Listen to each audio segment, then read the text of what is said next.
E aí, gente boa, tudo bom com vocês? Então, fizeram aqui uma pergunta para mim acerca do templo de Ezequiel. Será que o templo de Ezequiel ele será construído antes do milênio, durante o milênio? Aquele templo que está lá em Tessalonicenses é um templo literal ou é um templo espiritual? Bom, gente, olha só. Existem duas palavrinhas no grego para templo: hieron e naos. A palavra hieron, ela implica em templo 100% literal.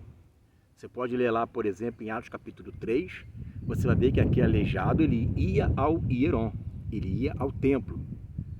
Pode ver que a palavra hieron, ele é aplicado, nunca é aplicado para a igreja.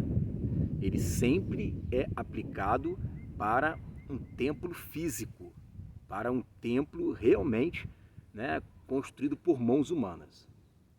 A palavra naos é uma palavra que tanto é usado para templo físico quanto para um templo espiritual, que é a igreja.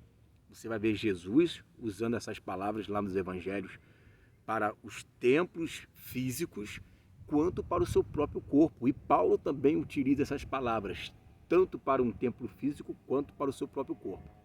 A única palavra que é realmente literal, 100% tijolão, né, é o templo, quando é utilizada a palavra hieron. Muito bem.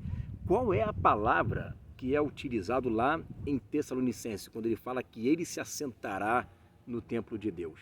A palavra ali é naos. Ela pode implicar tanto para um templo físico quanto para a igreja.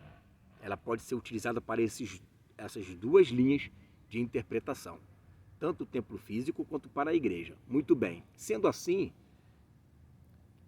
afinal de contas, que templo é aquele que está sendo construído lá em Tessalonicenses, que pode sim se assentar? A gente vê os judeus fazendo todos os preparativos para poder inaugurar esse templo, então, que estará ali. Os judeus querem isso, né? E eles já têm a planta do templo.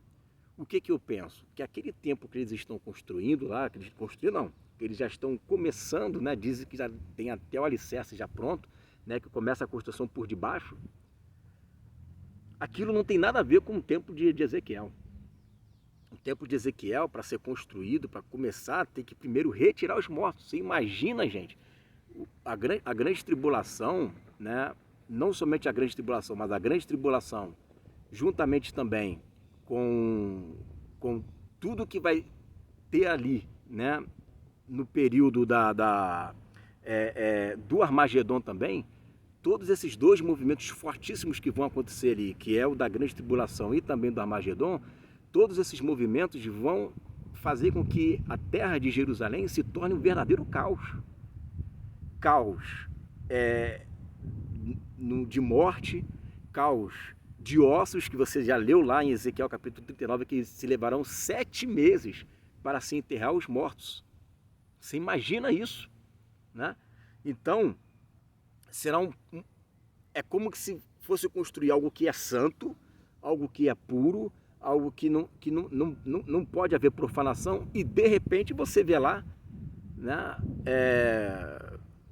uma hecatombe de gente morta, tudo ali naquele tempo. Então, o que pode acontecer ali, quando a Bíblia disse que estiver no lugar santo, né, no lugar santo é a terra de Israel, o que pode acontecer ali é uma construção de um templo, um protótipo, alguma coisa dessa natureza, mas que não tem a ver com aquele templo lá de Ezequiel. Tá? É assim que eu penso. Está claro, a gente vê na patrística que eles acreditavam que haveria sim uma construção de um templo, eles acreditavam sim que haveria uma construção, né, de um local para onde se assentaria, né, o anticristo. Eles acreditavam que o anticristo iria se assentar ali, né? Ele ia transferir, Irineu de Leão coloca assim, ele vai transferir o templo dele, o trono dele para Jerusalém, vai ser o ponto final dele ali, né? Ele começa em um local, que a gente sabe hoje onde é, em Pérgamo, né? Ele começa em um local, a igreja de Pérgamo mostra onde é, né? E finaliza lá em Jerusalém. Os judeus terão que adorar alguém, você concorda comigo? Alguém tem que ser o Messias, você concorda comigo? Então, alguém tem que estar lá. Qual é um dos aspectos fortes do Messias, né? A construção do templo, a restauração do povo de Israel, né? Nos seus rituais, principalmente. Então, o que nós percebemos é que haverá uma construção, haverá, sim, uma adoração, né? Israel vai ser enganado, tá? Vai ser dada a eles a oportunidade de estarem adorando, vão ter esse período aí, né? Onde eles vão estar adorando, só que né, vai haver, na metade da semana, uma perseguição para esse povo. Ponto. Então, quando fala templo de Deus ali, eu vejo que o apóstolo Paulo está se referindo, está dando uma ênfase maior à igreja, porque aquele templo não pode ser um templo de Deus. Então ele está dando uma ênfase maior à igreja, por isso ele usou a palavra naos. Né? E até porque quando se fala de igreja espiritual, só tem essa palavra naos. Só que essa palavra naos, ela pode ser utilizada tanto para templo físico quanto para templo espiritual. Né? Essa é a questão. Então eu vejo que por conta da conjuntura profética, que por conta das profecias, do próprio contexto judaico, do que eles esperam, do que eles estão querendo, isso vai acontecer. Ah, mas isso aí não pode ferir a palavra de Deus, eles chegarem lá e começarem a fazer rituais que para a Bíblia não tem mais nada. Para eles, meu filho, nos tempos dos apóstolos já faziam isso daí. Os apóstolos reputavam como nada. Né? Eles reputavam como nada. Então não se preocupa quanto a isso, não. Nesse momento vai surgir o anticristo ali. E vai requerer a adoração deles. Serão todos os judeus que vão adorar o anticristo? Não serão. Não serão todos os judeus. Né? Os que adorarem daqui a pouco vão prestar conta. Logo, em pouco tempo. Né?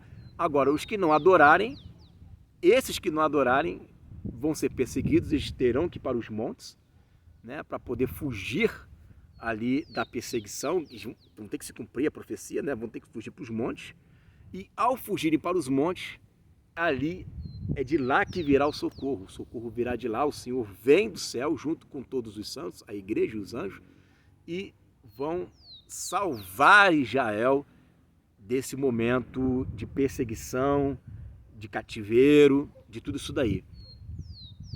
Eles vão olhar para o Senhor e vão dizer: Baruch Rabá Beshem Adonai, bendito que vem em nome do Senhor. E eles vão prantear, eles vão chorar, né? Como quem chora, como a mãe chora pela morte de um primogênito, né? Eles vão olhar para eles, a quem eles mesmos transpassaram, está falando do povo judeu ali que transpassou, né? E eles então vão estar reconhecendo o Messias, né? Imagina a cena. Eles passaram anos e anos dizendo que ele não é o Messias, que ele não é o Messias, que ele não é o Messias. De repente vem o Messias do jeito que todo mundo sempre falou, né? Com as mãos, com os buracos ali, né? Eles vão dizer: esse era o cara que a gente sempre negou, né? Olha ele aí, né? Mas é o que o apóstolo Paulo disse lá em Romanos, né? Eles não têm um conhecimento, mas são zelosos da palavra. Eles são zelosos da palavra, só não têm conhecimento. Só que eles não vão se apostatar, como vão se apostatar muitos judeus. Eles vão continuar fiel ali ao Senhor, eles não vão ser idólatra, não vão usar a marca da besta. E quando vier o Messias, eles vão reconhecer o Messias como Salvador. Essa é a questão. Para os judeus, Deus já tem um pouco mais de paciência, porque foi o próprio Deus que fechou os entendimentos deles, né? Foi o próprio Deus que fechou o entendimento deles ali. Só não fechou o entendimento dos eleitos. Dos eleitos não faz sentido Deus fechar o entendimento dos eleitos. Judeus eleitos estão com o seu entendimento liberados, né? Desde que entramos aí nesse período, nesse ato de tempo, né? Das 70 semanas de Daniel. Então, os judeus têm o entendimento deles, os judeus eleitos, né? Paulo fala isso, né? Tem o entendimento deles liberados. Os judeus não eleitos só será revelados para eles na volta de Jesus mesmo. Na volta de Jesus, eles vão olhar para o céu, os que não se apostataram adorando a besta, e esses não serão glorificados, mas farão parte da nação de Israel ali naquele momento. Aí você vai ter que ler depois Ezequiel capítulo 47, Ezequiel capítulo 48, para poder ter um entendimento maior. Tem um vídeo gravado sobre isso, né? Da descendência de Abraão, estrelas dos céus são a igreja glorificada, e também as areias do mar, que são os judeus descendentes de Abraão ali, que não são glorificados.